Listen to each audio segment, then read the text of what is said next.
Okay, let's talk about the most complex, powerful, and, let's be honest, sometimes spectacularly flawed machine you'll ever own. Your brain.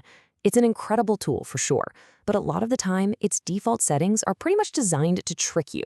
So in this explainer, we're diving into Rolf Dobelli's fantastic book, The Art of Thinking Clearly, which is basically a field guide to all these mental tripwires.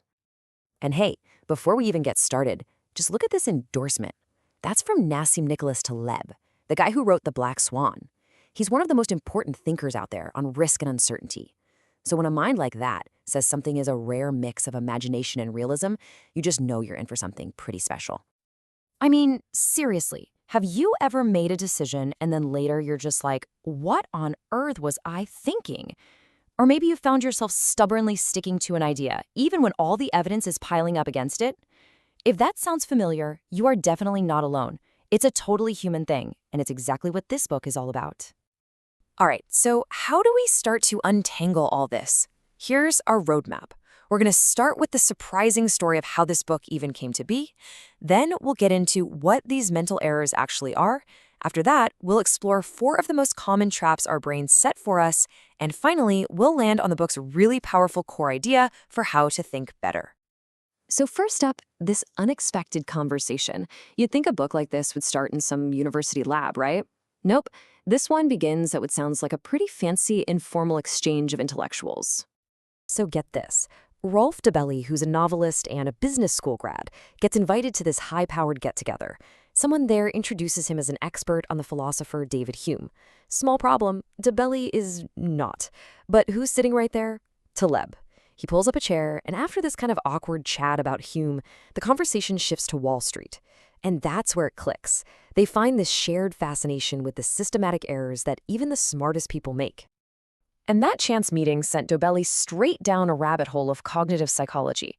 He wasn't just curious, though. He had a very personal stake in all this. This is what makes the book so practical. It started as his own private project. See, Dobelli had made some money from his novels, and he really wanted to protect it. He realized the biggest threat wasn't a bad market. It was his own irrational brain. So he started making a personal checklist of all these thinking errors to help him make better decisions with his money and his business and just in life. So this is what he was cataloging, a cognitive error. It's not just a one-off mistake. The key word here is systematic. These are predictable, routine glitches in how we think. They're like bugs in our mental software that cause us to veer away from rational thought again and again. And this quote, it just perfectly captures what systematic really means. What a great metaphor, right? Our thinking mistakes aren't just scattered randomly. They pile up in predictable corners. For instance, we almost always overestimate what we know rather than underestimate it. These biases are constantly pushing our thinking in one specific, and usually wrong, direction. Dobelli ended up cataloging 99 of these things. We don't have time for all of them, of course, so let's take a little tour of 4 of the most common and powerful traps that catch pretty much all of us. Okay, our first bias comes with a pretty dramatic title. What in the world does visiting cemeteries have to do with thinking clearly? Well, it's all about seeing the whole picture. Survivorship bias happens because success stories are all we ever hear about. The media isn't interested in the thousands of startups that failed or all the musicians who never got a record deal. We see the winners, the survivors, and because of that, we totally overestimate our own chances of success. We're completely blind to the huge, silent graveyard of failures. Oh yeah, I think we can all say yes to this one. You're an hour into a movie, it's just awful, but you think, well, I paid $15 for this ticket, I can't just leave now. That feeling, that powerful urge not to walk away, that's the sunk cost fallacy. Dobelli tells this perfect little story about it. His wife makes the classic argument, right? We can't just throw away the money we spent. But his logical protest gets right to the heart of it. That money is a sunk cost. It is gone, whether you stay and suffer for another hour or you leave and do something way better with your time. Staying doesn't save the money. It just costs you more of your life. All right, let's move on to what Dobelli calls the father of all fallacies. The confirmation bias is our tendency to see new information in a way that just confirms what we already believe. We hate being wrong, so our brains work overtime to prove we were right all along. To see how this plays out, think about this classic experiment. A professor gives students a number sequence, 2, 4, 6, and he asks them to figure out the rule.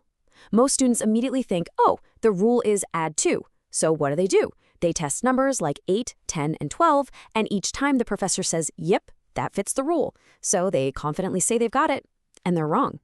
Now, what's so cool here is seeing the difference in thinking.